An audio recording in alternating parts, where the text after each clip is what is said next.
राजनाथ सिंह ने पाकिस्तान को एक बार फिर से सख्त चेतावनी देते हुए कहा कि भारत के पड़ोसी देश का हर इंच ब्रह्मोस मिसाइलों की मारक क्षमता के दायरे में है।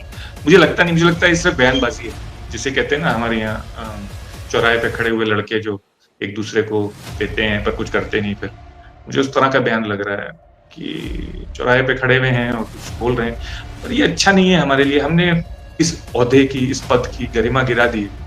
राजनाथ सिंह के मुंह से, होम मिनिस्टर, डिफेंस मिनिस्टर के मुंह से इस तरह की भाषा सही नहीं है मेरी राय में, क्योंकि आपको संतुलन बना के रखना चाहिए। अगर आप वाकई में एक एक इंच उनकी जमीन का है तो फिर आप लीजिए जो पाकिस्तान ऑक्यूपाइड कश्मीर है, वो आप वापस लीजिए, आप या इंडिया पाकिस्तान बन जाए। पाकिस्तान को भी वो मुस्लिम प्रतीक मानते हैं, तो इस तरह से वो थोड़ा सा मामले को उछालते हैं। इसका मतलब ये भी है कि वो बिहार में देख रहे हैं कि मुश्किलें हैं आगे। तो कहीं ऐसा तो नहीं कि भारत पाकिस्तान पर हमला करने की तैयारी में हो, क्योंकि ये तो बराबर प्रधानमंत्री कहते ही आ रहे थे कि ऑपरेशन सिंदूर अभी खत्म नहीं हुआ है। एक मामला हो सकता है कि जिसमें ये करें ऐसा हमला, वो ये होगा कि अगर अमेरिका के साथ ट्रेड डील हुई जिसमें हमारा सरेंडर हुआ, यानी कि हम सारी शर्तों को मान गए अमेरिका की, तो फिर उसको छुपाने के लिए कुछ एक्शन लिया जाएगा। क्या मोदी जी फिर से ट्रंप को नाराज करेंगे, फिर हमला करेंगे, और फिर रोज रोज हमला करेंगे तो फिर पाकिस्तान भी जवाबी कार्रवाई करेगा, तो फिर हमारे इकोनॉमी का, स्टॉक मार्केट का, इन सब का क्या होगा। थोड़ा इसके और नुकसान आते हैं, सिर्फ ये नहीं है कि आपने 2-4 मिसाइलें छोड़ दी, इसके अंतर्राष्ट्रीय भी। राजनाथ सिंह ने पाकिस्तान को एक बार फिर से सख्त चेतावनी देते हुए कहा कि भारत के पड़ोसी देश का हर इंच ब्रह्मोस मिसाइलों की मारक क्षमता के दायरे में है। उन्होंने ऑपरेशन सिंदूर को महज एक ट्रेलर करार दिया, जो पाकिस्तान को भारत की ताकत का एहसास दिलाने के लिए काफी था।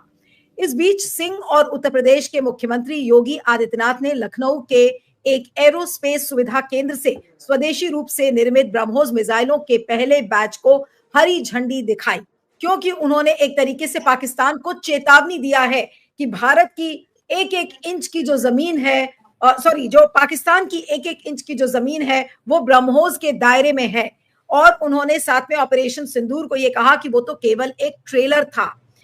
ऑपरेशन सिंदूर को, जिसे कहते हैं, एनकैश करना चाह रहे हैं उस चेक को, यानी कि उनको पता है कि भारतवासी जो हैं वो पेट्रियोटिक हैं, वो नेशनलिस्ट हैं। वो जानते हैं कि ऑपरेशन सिंदूर में हम लोग सब इमोशनली इन्वॉल्व थे, तो वो ये दिखाना चाह रहे हैं कि देखो, हमने जीत हासिल की है उसमें, और इसका हमें लाभ दो, आप हमारे ऊपर ये एहसान लौटाओ, हमें बिहार के इलेक्शन में वोट दो बीजेपी को, क्योंकि सिर्फ हम आपको बचाने के काबिल हैं। और एक तरह से पाकिस्तान को भी हड़का रहे हैं, क्योंकि पाकिस्तान भी एक तरह से अभी घिरा हुआ है अफगानिस्तान में, उनकी जंग चल रही है अफगानिस्तान के साथ।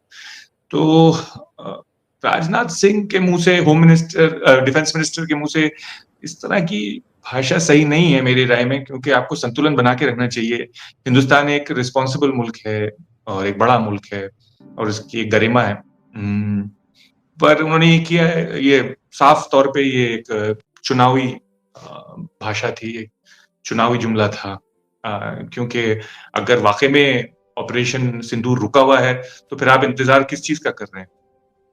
अगर आप वाकई में एक एक इंच उनकी जमीन का है तो फिर आप लीजिए जो पाकिस्तान ऑक्यूपाइड कश्मीर है, वो आप वापस लीजिए, आपका उसके ऊपर क्लेम है, आपका उसके ऊपर दावा है, आप किस बात से फिर कर रहे हैं, फिर आप जाइए और लेकिन लीजिए। आज राजनाथ सिंह का जो ये स्टेटमेंट है, इसको हम इस तरह से समझने की कोशिश करें कि बिहार के चुनाव के बीच में वो एक बार फिर से ऑपरेशन सिंदूर की याद दिला रहे हैं और ये बताने की कोशिश कर रहे हैं कि देखिए, पाकिस्तान का जो एक एक इंच की जमीन है वो हम छोड़ेंगे नहीं।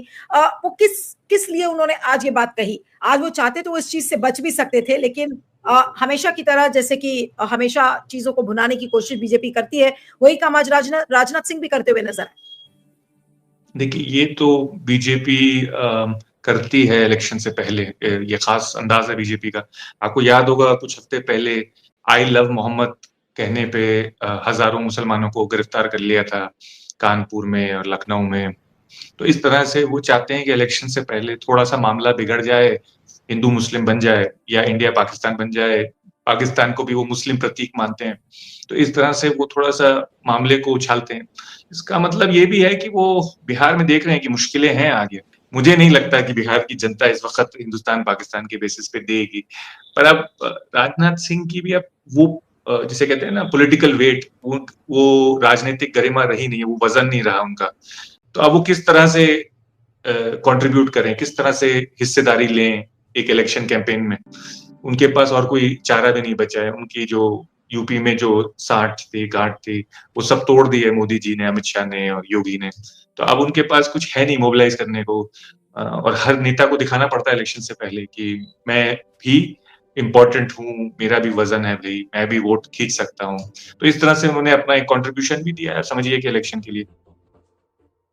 इसको हम दो तरीके से देखें, या तो एक जो उनकी खोई हुई साख है राजनाथ सिंह की, वो वापस लौटने की कोशिश कर रहे हैं, एक ये तरीका हो सकता है। दूसरा ये, क्योंकि वो देश के रक्षा मंत्री हैं, तो कहीं ऐसा तो नहीं कि भारत पाकिस्तान पर हमला करने की तैयारी में हो, क्योंकि ये तो बराबर प्रधानमंत्री कहते ही आ रहे थे कि ऑपरेशन सिंदूर अभी खत्म नहीं हुआ है। एक मामला हो सकता है कि जिसमें ये करें ऐसा हमला, वो ये होगा कि अगर अमेरिका के साथ ट्रेड डील हुई जिसमें हमारा सरेंडर हुआ, यानी कि हम सारी शर्तों को मान गए अमेरिका की, तो फिर उसको छुपाने के लिए कुछ एक्शन लिया जाएगा मेरी राय में। क्योंकि उससे जो है वो मोदी जी की छवि और उनके जो विश्व गुरु वाला स्टेटस है उसमें कमी आएगी। तो वो प्रोफाइल बचाने के लिए हो सकता है कि हो, पर बिहार के चुनाव के लिए सिर्फ होगा ये ऐसा मुझे मुश्किल लग रहा है हमला वहां पे।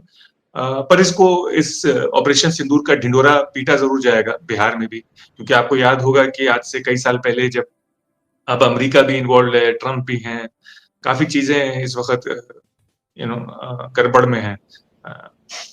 क्या मोदी जी फिर से ट्रंप को नाराज करेंगे, फिर हमला करेंगे, और फिर रोज रोज हमला करेंगे तो फिर पाकिस्तान भी जवाबी कार्रवाई करेगा, तो फिर हमारे इकोनॉमी का, स्टॉक मार्केट का, इन सब का क्या होगा। थोड़ा इसके और नुकसान हैं, सिर्फ ये नहीं है कि आपने 2-4 मिसाइलें छोड़ दी, इसके अंतरराष्ट्रीय भी। मौसीम, क्या इतना साधारण तरीके से हमें ये राजनाथ सिंह का स्टेटमेंट देखना चाहिए? क्योंकि इस समय पाकिस्तान, हिंदुस्तान, अफगानिस्तान, ऊपर से जो डोनाल्ड ट्रंप बार बार कहते हुए आ रहे हैं कि भाई उन्होंने मध्यस्थता कराई भारत और पाकिस्तान के बीच में। अगर इन सारी चीजों के दायरे में अगर राजनाथ सिंह के स्टेटमेंट को देखें, तो ये कहां पर फिट बैठेगा इनका स्टेटमेंट? वो क्या असल में कहना चाह रहे हैं? क्या वो मोदी जी की भाषा बोलना चाह रहे हैं, उनके बिहाफ पर बोल रहे हैं, या वो कोई सफाई दे रहे हैं डोनाल्ड ट्रंप के उन स्टेटमेंट्स की जहां पर वो बार बार इस बात को कह रहे हैं? कैसे देखेंगे इसको?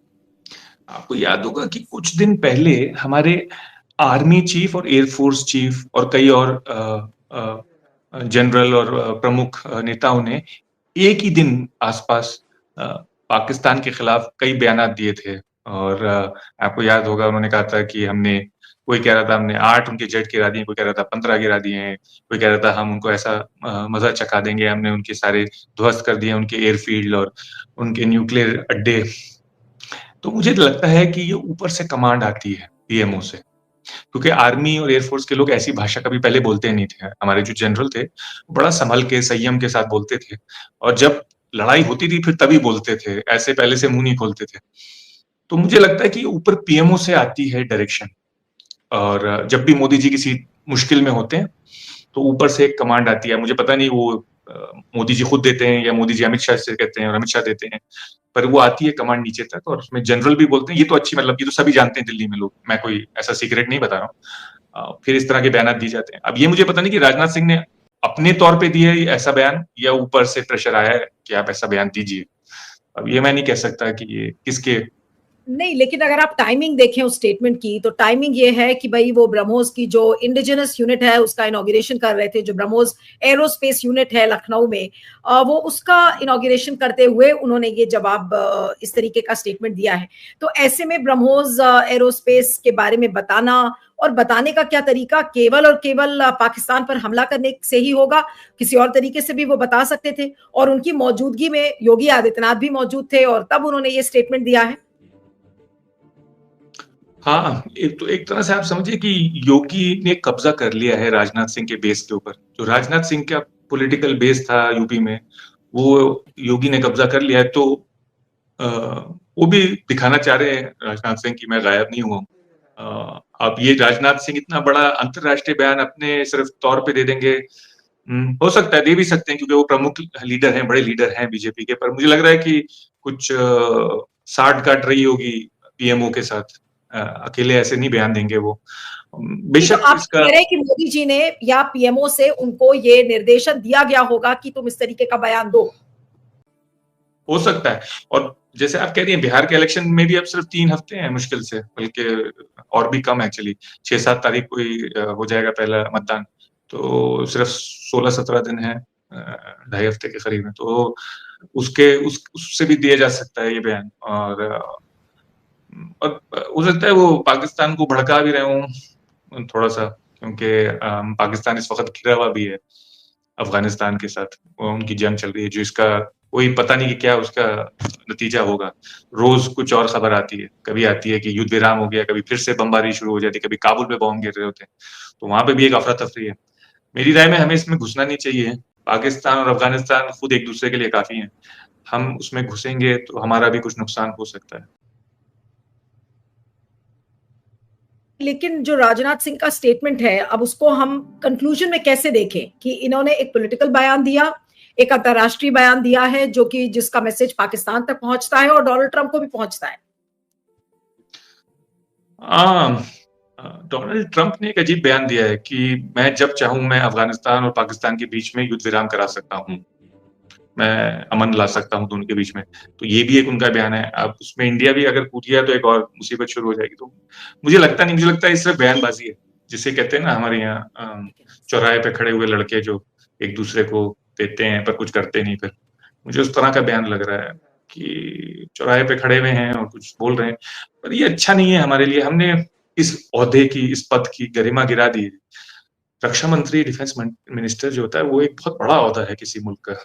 जो उसका बयान होना चाहिए, उसमें वजन होना चाहिए, उसके नतीजे वजन होने होना चाहिए। चाहिए, लेकिन जो ओहदा है रक्षा मंत्री, अगर वो इस बात को कह रहे हैं कि पाकिस्तान की एक एक इंच की जमीन ब्रह्मोस मिसाइल के दायरे में है, तो वो तो या तो धमकी दे रहे हैं पाकिस्तान को, इसको तो एक धमकी के रूप में लिया जाएगा कि पाकिस्तान को वो धमका रहे हैं कि भाई खबरदार, हमारे पास ब्रह्मोस है, हम जब चाहे तब हम आपको धराशायी कर सकते हैं।